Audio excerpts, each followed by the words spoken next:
皆さんこんにちは。今私はですね ZR-V に乗っております。この車ですね、納車されてから1年半以上が経過しまして、別の動画でもですね私出していたんですけれども、実はもともと最初の頃はこの ZR-V あまり良さが分かってなくてですね、そんなに自分自身に響いてなかったんですけども、やっぱり1年半このいろいろな道、一般道もそうですし、旅にも乗っていきましたし、あと高速道路ですね、120キロの高速道路も走りながらですね、この車ってやっぱりすごいんだなってところをね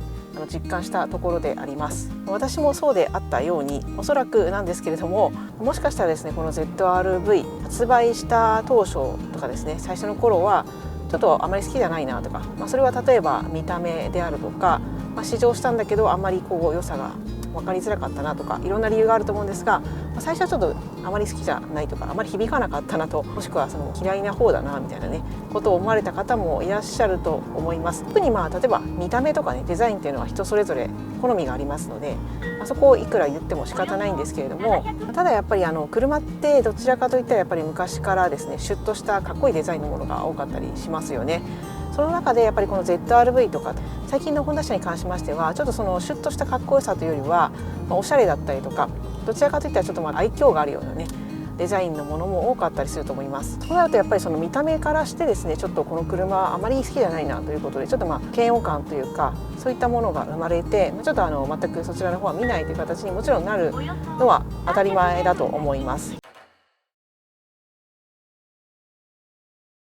特にですね、ホンダであれば、最近であればフィット4ですね。フィット4がやっぱりこれまでのフィット3からだいぶ方向性変わった顔になったということで、かなり嫌悪感とかねちょっとアレルギーみたいなのを感じられた方もいらっしゃって、やっぱ見た目じゃちょっと嫌だみたいな感じの意見がね、最初すごく多かったかなと思いますし、我が家もフィットをですね初期型から持っていて動画たくさん出してたんですけども、最初の頃って本当にそういう見た目とかね、そういうところの話のコメントがやっぱり多かったなというふうに思います。ですがフィットも発売実際されてからですね、もう4年とか経っていると思うんですけれども、やっぱりフィット自身にね試乗された方も多くなっていると思いますし、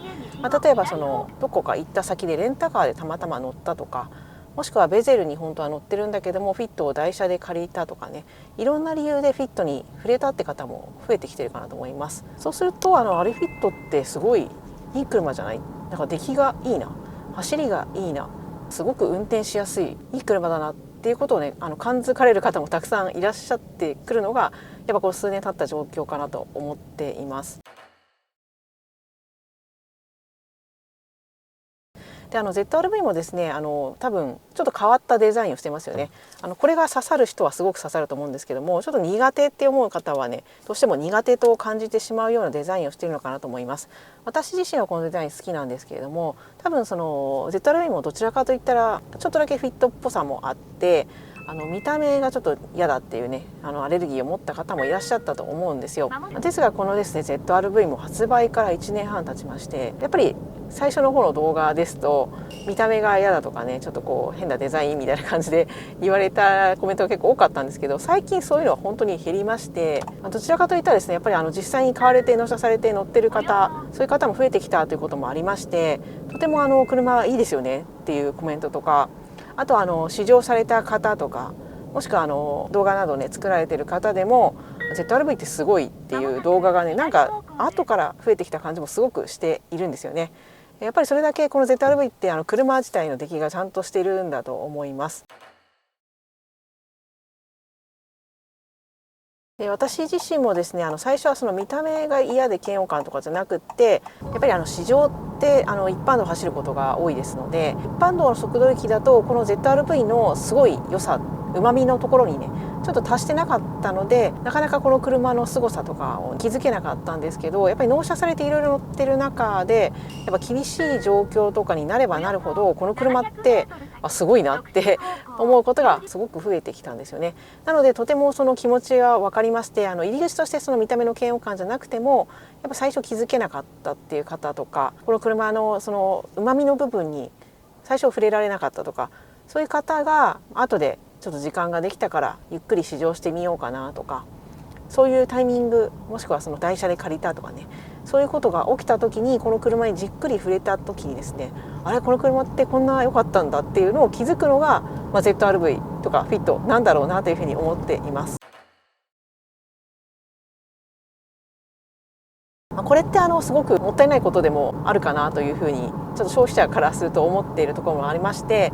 本来物を売る際にはやっぱり見た目が最初ですよね。どうしてもやっぱ全員がこの車とか物に触れられるわけじゃないので、見た目として好きか嫌いかっていうところからどうしても入らざるを得ないと思います。そうなるとやっぱり最初のつかみのところで掴むっていうのはやっぱり商品を売る側からしたら大事な点なんだと思うんですけども、もしかしたらそこがねちょっと本田さん最近できてなかったのかなっていうところもあるんですが、実際ですねこの中身に関してはやっぱり本当にすごい車でして、やっぱ触れれば触れるほど凄さが分かるっていうのがこの ZR-V だったりフィットだったり、最近のホンダ車なのかなというふうに個人的にはすごく思っています。ですのでフィットも ZR-V もですね、最初の段階ではこの車すごいかっこいいとかすごい車っていうふうに気づけるような状況であったわけではなかったんだと思うんですよね。ですのでやっぱりこれだけやっぱり時間が経てば経つほどフィットも ZR-V もこの車ってすごいなっていうふうにね皆さんが分かってくることが多いのかなと、私自身もそうなんですけども、そういう車なのかなっていうふうに思っています。最近特にZR-V ってすごい車だよねって大体皆さん分かってくださる方もすごく多くなってきて、やっぱり走りがちゃんとできているとか走ってて楽しいとかっていうところはそこに文句をつける方っていうのはもう本当に少ないと思います。それが例えばホンダが好きとかじゃなくって、例えばトヨタ車が好きとか他のメーカーが好きなんだけど ZR-V ってちゃんとすごい車だよねっていうふうに認めてくれる方がすごい多い車だと思うんですよね。走りができる車っていう認知はされているんだと思います。特に最近ですねいろいろな状況が重なってかわからないですけども、新型車って出る機会がすごく減ってるのかなというふうに思います。別に減ったわけじゃなくて多分今が閑散期なだけな気はするんですけれども、どちらかといったらまだコロナ禍とかの方がなんかいろんなメーカーの新型車が出てたかなというふうにも思っています。で多分またね時期が変われば出てくると思うんですけど、ちょうどねこの ZR-V が出た以降ってそんなにいろんな車がたくさん出てきたわけではなくて、多分 ZR-V ってまだ発売順に並べると新しい方に入るんだろうなというふうに思います。でそうするとやっぱりその目新しい車の方に目が移る機会も少なくって、じゃあちょっと ZR-V 乗ってなかったから乗ってみようかなって形で触れる機会をね得られる状況にもなっているのかなと思います。それってとてもいいことですよね。一 ZR-V ユーザー、一 ZR-V ファンとしてはやっぱり自分が乗っている車の良さをね知ってもらえるのはすごく嬉しいことだなと思いますし、それで今まで全然興味なかったけど ZR-V っていいなと思ってね実際購入される方が増えるのも仲間が増えるような感じでとても嬉しいかなというふうには思います。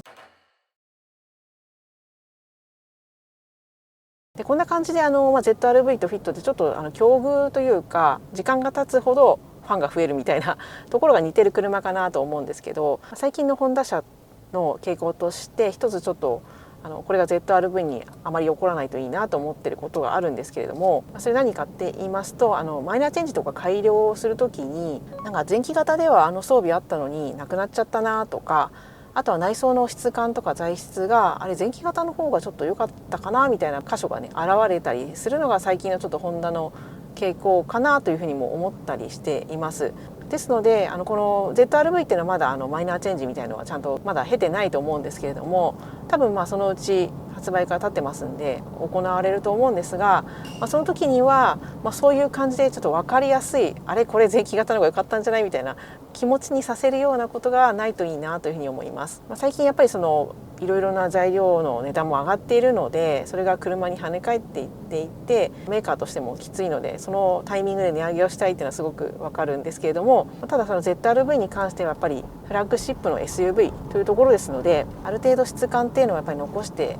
もらった方がいいんじゃないかなというふうにも思います。価格を抑えるために質感を下げるっていうよりはやっぱり質感をある程度維持して価格はちょっと納得できる状態で質感を残したから価格はちょっと高いですよっていう方がもしかしたら ZR-V だけは合うのかなというふうにも思ったりしています。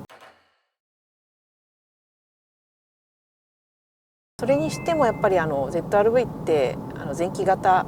の価格が車の性能とか装備に対して安いかなというふうには思うところも確かにあるんですよね。